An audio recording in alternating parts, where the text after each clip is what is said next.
The more you try to impress women, the less they respect you. That sounds backward, but it's one of the most consistent patterns in attraction. Most men believe effort creates desire.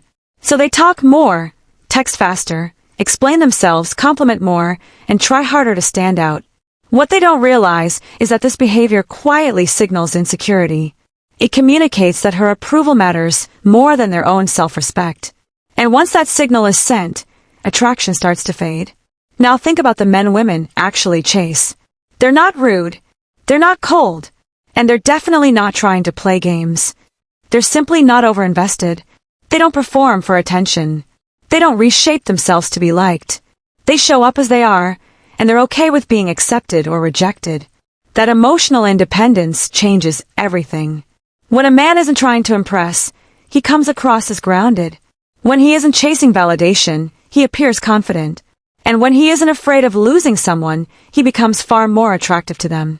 Here's the part most men miss. Women aren't drawn to effort.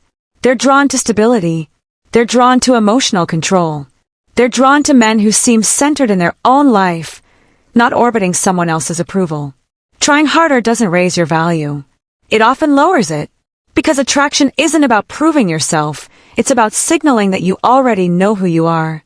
Stay with me, because once you understand why this dynamic works, you'll stop making the same mistakes that push attraction away and start doing the few simple things that naturally pull it toward you. You've seen this pattern play out more times than you can count. A man does everything he's told is right.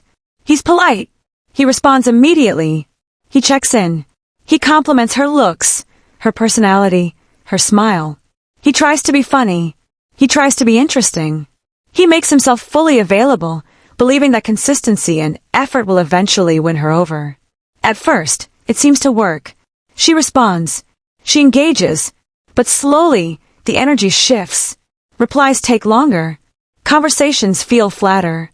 Plans become uncertain. Eventually, she pulls away, and he's left confused, wondering what he did wrong. At the same time, there's another man in the picture. He's not rude. He's not distant on purpose. He just isn't chasing. He doesn't rush conversations. He doesn't over-explain himself. He has his own life, his own priorities, and his own emotional center. When he shows interest, it's calm and measured. When he doesn't, he's perfectly fine with that too. And somehow, she starts leaning toward him. Not because he's better looking. Not because he says the perfect things. But because his behavior communicates something powerful, emotional stability. He doesn't need her attention to feel okay. He isn't trying to earn approval. He's already comfortable with who he is. This isn't coincidence, and it's definitely not luck. It's how human psychology works. People are drawn to those who appear grounded, self-directed, and emotionally self-contained. The Stoics understood this long before modern dating culture existed. They taught that the person who governs themselves, who isn't ruled by desire, fear, or validation, naturally carries authority. And that inner authority is what quietly shifts attraction, without effort, explanation, or chasing. Let's talk about high-status behavior through a Stoic lens, because this has nothing to do with tricks, manipulation, or pretending to be someone you're not. It's also not about arrogance or acting superior. High status, in the Stoic sense, is internal.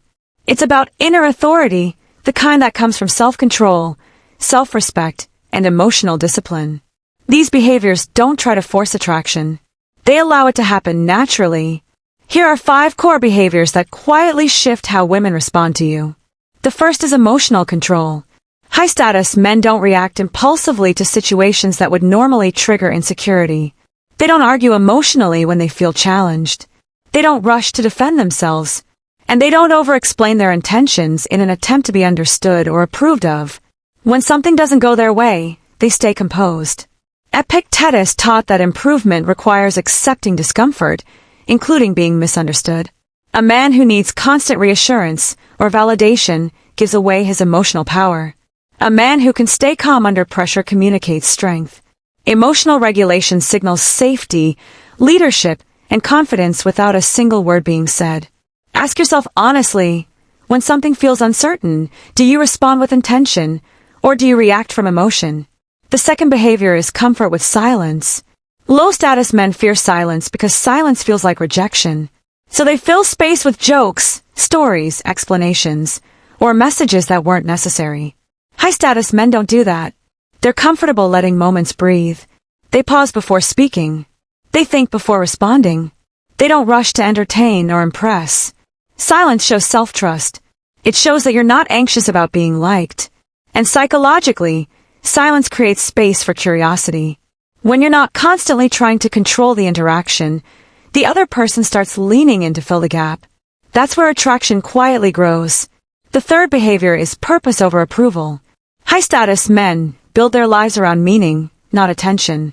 Their schedule, goals, and identity don't revolve around being liked.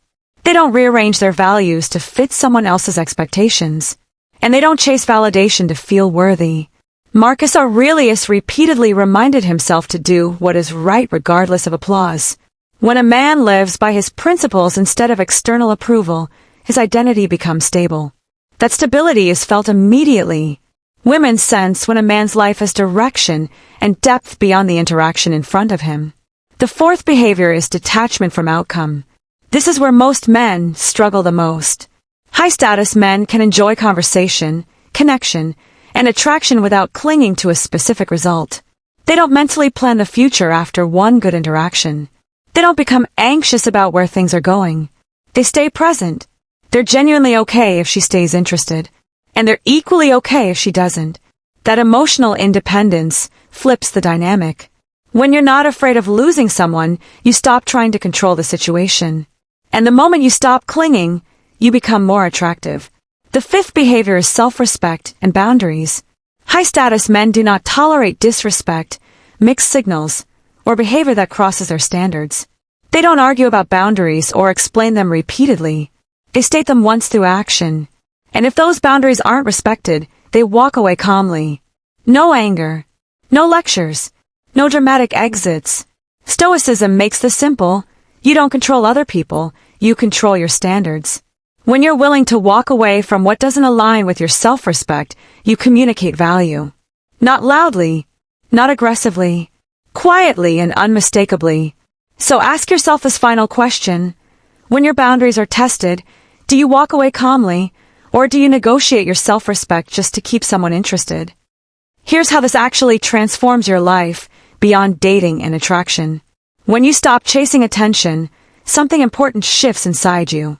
You're no longer reacting to every message, every delay, or every change in someone else's behavior. Your mood stabilizes.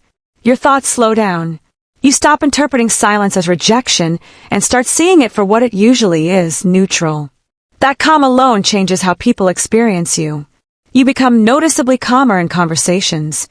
You don't feel the urge to fill every pause or explain yourself into acceptance. You listen more. You speak with intention instead of impulse. And because your words aren't rushed or emotionally loaded, they carry more weight. People sense that you're not speaking to impress. You're speaking because you mean something. You also become stronger in silence. Silence no longer feels awkward or threatening. It becomes neutral, even comfortable. You don't panic when there's a pause. You don't feel pressure to perform. That comfort signals self-trust. It shows that you're okay with yourself even when nothing is happening.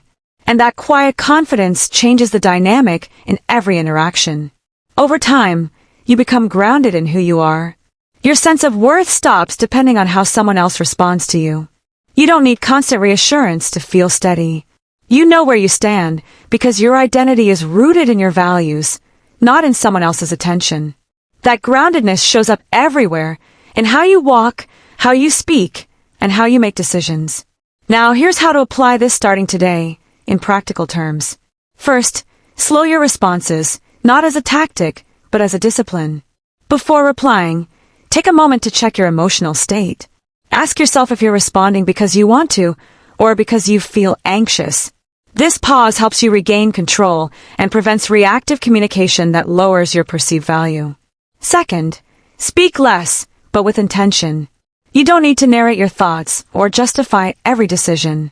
Say what matters and let it land. When you remove unnecessary words, what remains feels more confident and more grounded. People naturally pay more attention when you're not trying to hold theirs. Third, detach from outcomes and focus on presence. Enjoy conversations for what they are, not for what you hope they'll become. Stop mentally fast-forwarding to future scenarios. When you stay present, you come across as relaxed and authentic. Detachment isn't indifference, it's emotional independence. Fourth, build a life that doesn't orbit dating or approval. Invest in your work, your health, your friendships, and your personal growth. When your life is full, dating becomes a part of it, not the center. That fullness removes pressure from interactions and makes you naturally more attractive because you're not trying to extract meaning from someone else. As you practice this, you'll notice a deeper shift. You stop chasing anyone because you no longer need to. You're not trying to prove your value. You're living it. Attraction becomes a byproduct of how you carry yourself, not something you force. And this mindset goes far beyond relationships. It improves how you handle conflict, rejection, and uncertainty. You become harder to shake, harder to manipulate, and easier to respect. That's real strength. If this mindset resonates with you, subscribe to Daily Stoic Mindset. This channel is about building emotional control, self-respect, and inner authority in a world that constantly pulls you toward validation. Like this video if it shifted how you see attraction. Comment which behavior challenged you the most. It helps others see they're not alone in this process. Because the man who controls himself doesn't chase approval.